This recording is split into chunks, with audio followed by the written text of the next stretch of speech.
Alright, just a little test drive of the Arduino welder. Plug that in. And I just cut off a little piece of nickel here. I got some scrap piece of wood. So it's got a foot pedal. I'm not using that at the moment. I'm just using this auto feature, and this whole thing's kind of just rigmarole together, but see if you can. So when you touch it, there's a 2-second delay and then it'll weld. You put that down, and boom. And then there's a little divots. Now I haven't played with the heat settings on it yet, but right now it's set for a 5 millisecond. Turn that up to 10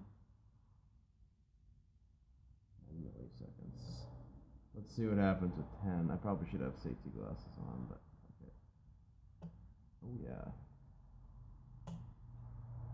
That one was definitely a little deeper. So, nice little kit.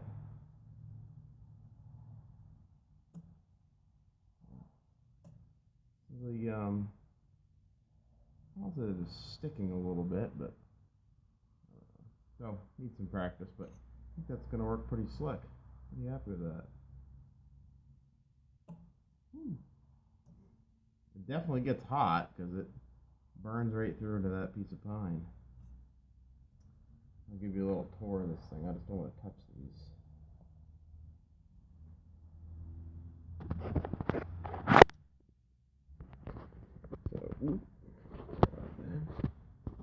So there's the focus. Here's the little welder, and it's got a little voltage reading on it, so it knows the voltage of the battery, how many welds you've done, and then you can adjust it, how many milliseconds. You know, they say if you go up to 20, it'll burn a hole in the nickel. And what else? So it comes with a little foot treadle that you attach, I don't know, somewhere on here, but so you can use a foot switch, which they, just a little cheap foot switch. So you wire that up, and then it plugs in right there, that little, right there, that little thing. So once you do that, you can just step on it and get your welds. And I just have it hooked up to a EverStart. This is the battery I use on my winch. Seems to do a nice job. 300 amp fuse for safety. It is a little rickety on here. I feel like this is pretty strong because it's all aluminum, but the fuse obviously is not strong. So it, you know, kind of flaps around a little bit. So I'm just going to be super careful with it. They didn't give me a very big whatever the hell you call that.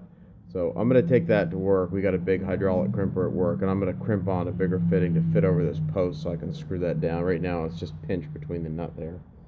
Anyways, big stack of batteries. And then, you know, kind of here's the bike at the moment, live shot. Here's my chain tensioner I built from a Shimano Alfino, whatever you say it.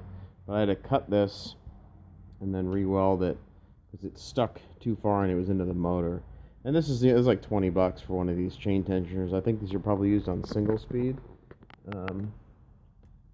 setups.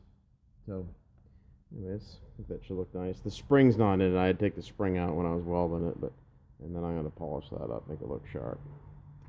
That's it.